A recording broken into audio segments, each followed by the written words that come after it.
Ready? Okay, first of all, it's a big day. It's a big day for our program and our program's future.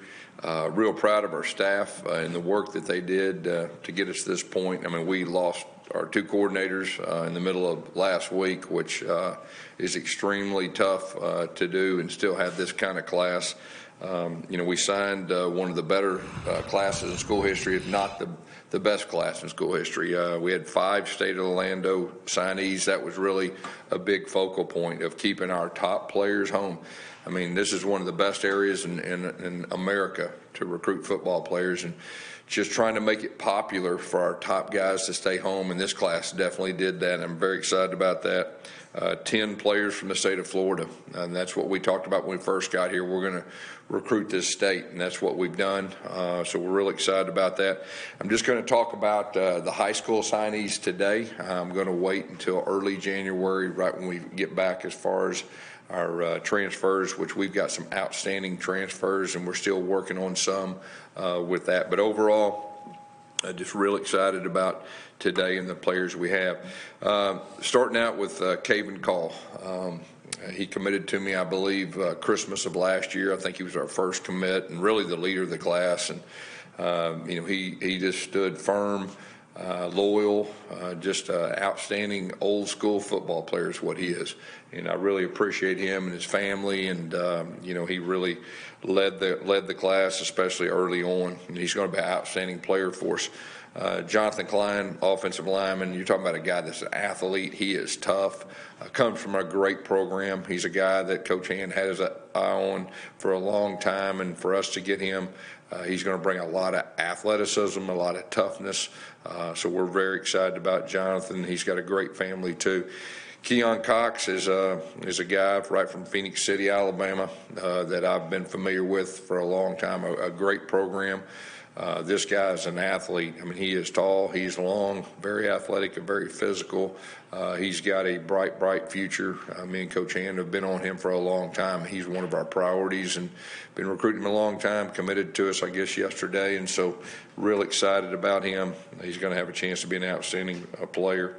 Jason DeClona is a guy that, a defensive back that he is very versatile. He's got great hands, great ball skills, very intelligent young man on the field, off the field. Just a real pleasure to be around. He's a guy that I think can really help us early. Really excited about him on our back end. Troy Ford, linebacker, he was one of the priorities early on for us. He's an old school football player. He does everything well. He's got a great family, just a high character young man, comes from a great program, used to winning. Can't say enough good things about him and his family, and Troy's going to be a big-time player for us. Braden Marshall, right here locally, we thought he was one of the better defensive backs really in all of America, and he's just right down the road. Our coaches did a great job. Coach Addy did a great job. Coach Gibbs did a great job recruiting him. His dream school growing up came after him. He hung in there with us, and says a lot about our program, where we're at. He's going to be a big-time player for us. Got a great family. Very excited about Braden. Jamarick Morris is a defensive back. He's originally from South Carolina, Hutchinson Junior College. He actually played corner, but he's got a safety body. I mean, he's long, he's tall, he's physical. His team played for the Junior College National Championship last week. Came on an official visit, and we're very excited about him. Like, he's a safety body, that he has corner skills, and very versatile as far as that goes. Isaiah Nixon, we really thought he was the best pass rusher in the country, and we thought that from day one. Coach Ingham did a super job recruiting him. He's got a wonderful family. He was committed to us early on, went to an in-state school, and then he came back to us. And this guy's a dominant player, and just very excited about him. Pass rushers, college football defensively, it's about pass rushing, and he can really do that. So we're really excited about Isaiah. Tyree Patterson, a guy that, Grant really zeroed in on early. Grant Hurd, our receiver coach. He's got ball skills. He's smooth. He can run. He's strong. We've recruited him for a long, long time. He was committed to an in-state school for a long time, and just he came on board with us. This is a guy that we're very excited about, and he's a local guy too. So Randy Pittman, tight end. He was our number one tight end. He was committed to another in-state school for a long time. We've been recruiting him a long time, and Coach Blackman did a great job recruiting him. He's got a wonderful family. This guy's a football player. He is tough. He didn't come off the field in high school. He can flat out catch. He can do everything that we need in a tight end, so we're really excited about Randy. Grant Riddick, he is the best kicker, we think, in the country. He's just right down the road, I think 5 minutes from here. He had opportunities to go a lot of different places, chose to come here. And so we're very excited about Grant. He's got a wonderful family, too. Dylan Rizek, quarterback, he was our number one guy. He came to camp right when we first got here, and he did everything. He was one of the most impressive performances in a camp that I've had, not only throwing it, but just the way he carries himself, his leadership. He comes from a great program. He's a tough guy. He's a big guy.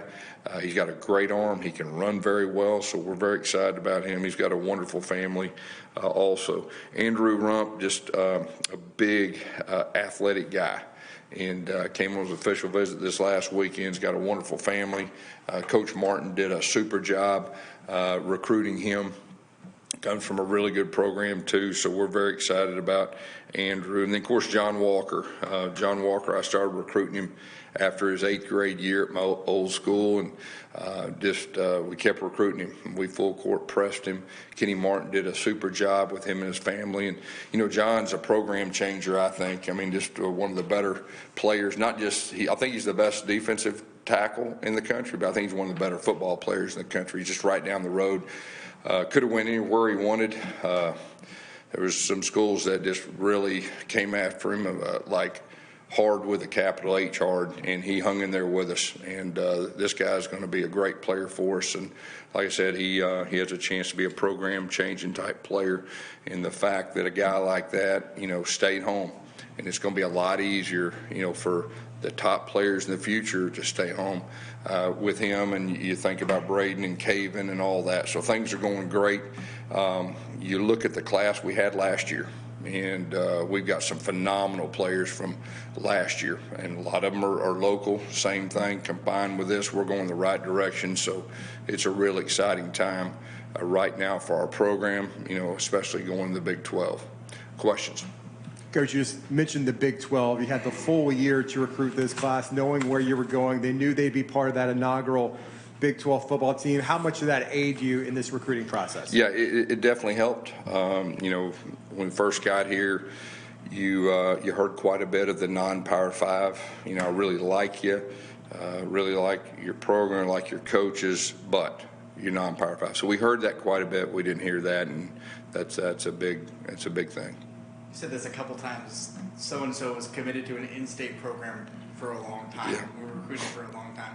What does it say about your coaching staff in this program to win some of those battles that went on for a long time, like you said? Yeah. I really believe that the state of Florida recruiting landscape's changing, and I think we have a whole lot to do with that. And it's just a new day. This is such an attractive place, even outside football. And then our football program, the direction we're going, and so you can see the landscape changing. And you saw it a little bit last year. You see it more this year. It's going to be more and more in the future, and this class has a lot to do with that. You mentioned the changing landscape. I feel like we were talking about this when you were first coming here at UCF as well, with changing landscape too. But with that in mind, what are some of the challenges that you feel like you've beaten in that new changing landscape?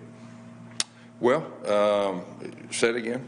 What are some of the challenges you feel like you've beaten with that? Yeah, because these so-called traditional top schools, we can compete with them, and we have the last 2 years, and obviously this year was even more than that, and it'll continue to get better and better in that area.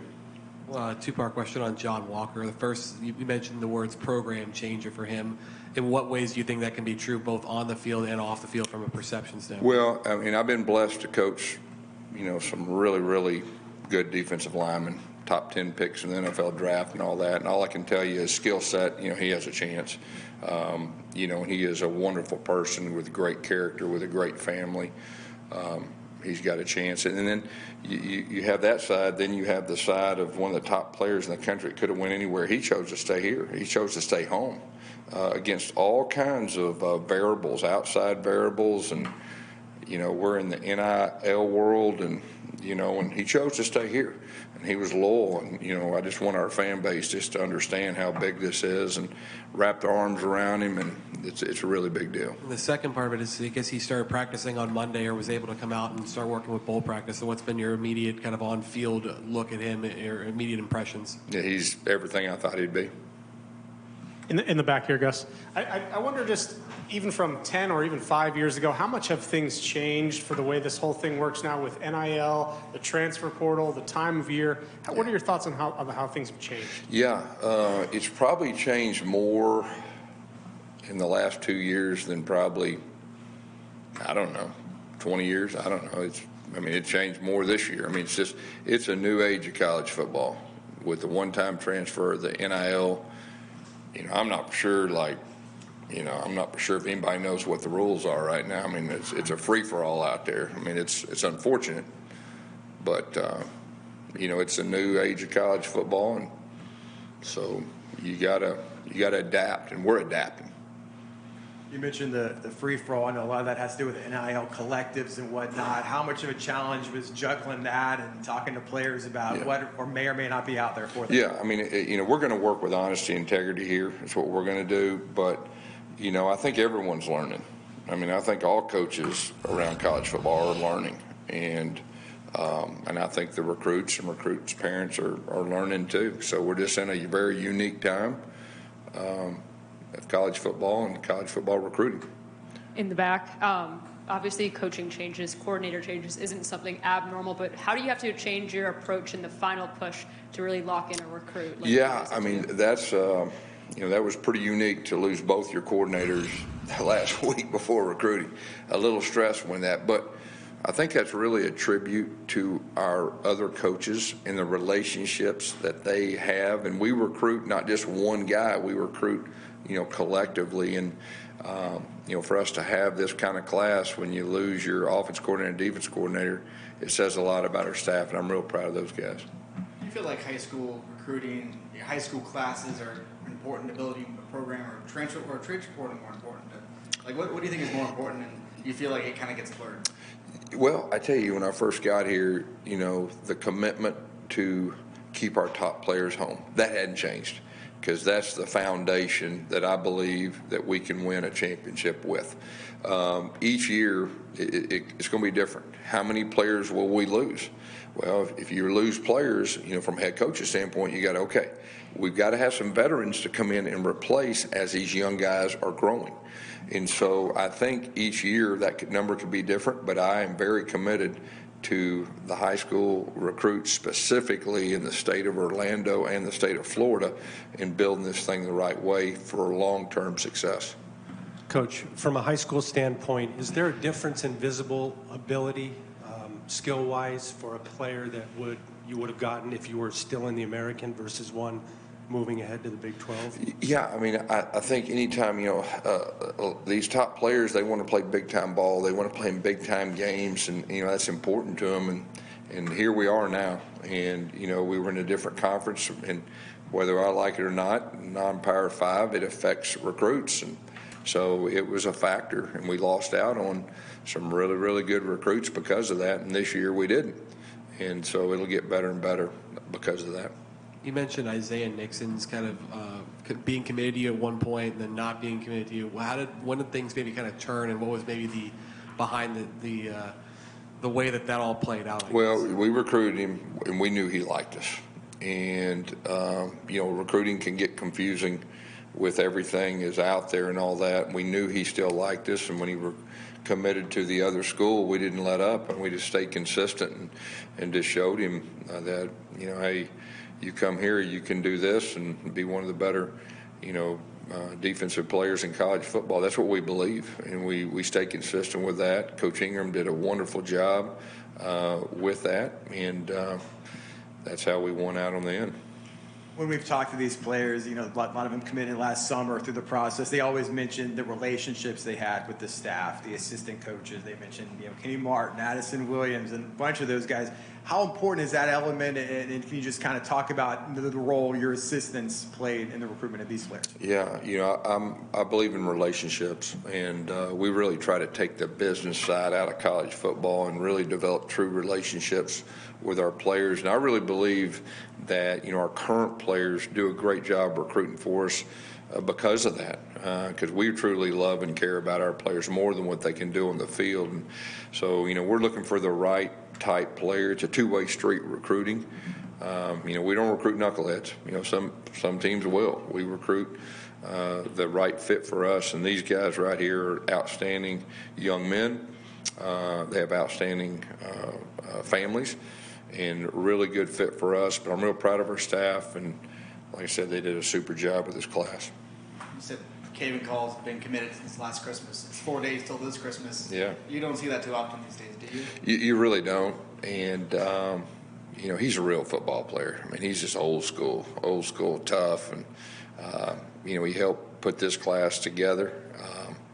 And he's going to be a really, really good player here.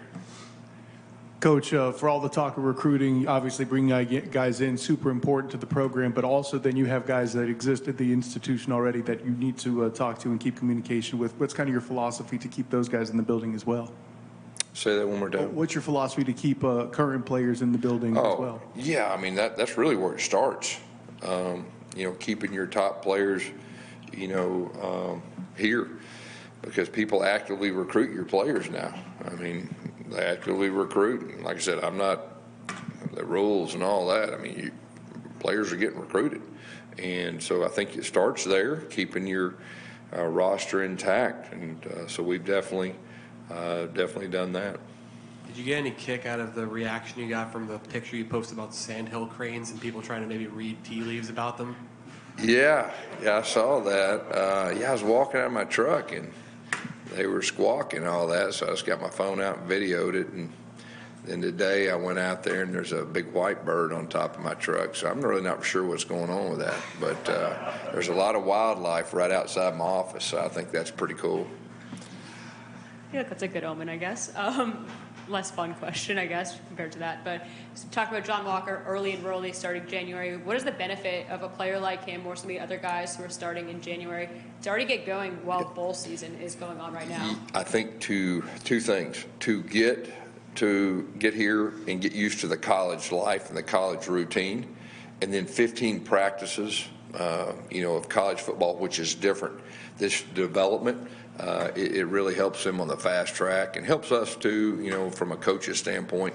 And we got quite a few guys that'll be here early. And then I'd also need to point out our off-the-field recruiting staff did a wonderful job.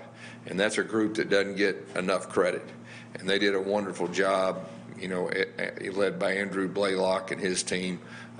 They did a super job helping us get to this point too. A week from now, you're going to be on the field playing in a bowl game. Just talk about how crazy this time period is. I know the early signing period's been around for a few years now, but how challenging is that, preparing for a bowl, dealing with portal now, and recruiting? Yeah, this is very unique from the standpoint. It used to be like Wednesday before, okay? So you have a little more time. So, we're practicing, after today.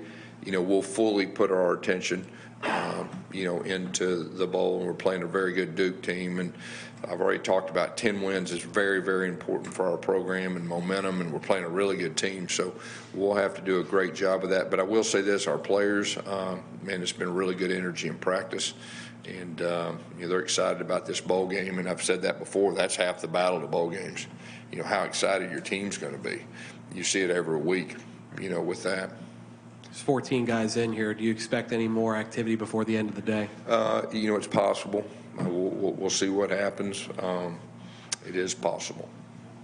So with the spots you have left, would it mostly go towards transfer portal? I remember last year you were adding guys Yeah. January, the spring, the summer. Is that kind of what you'd have your eye on? Yeah, I mean, we're taking it step by step. We're taking it for this upcoming spring, preparing for that. There is another window, so you have to be prepared to adjust and adapt.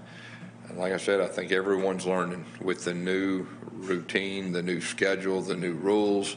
I think every head coach is in the process of learning the new normal. Linebacker, is it fair to say maybe that's still a need with only one on this list and trying to make sure maybe you shore up some transfers? Yes, for sure. Okay, thank you all.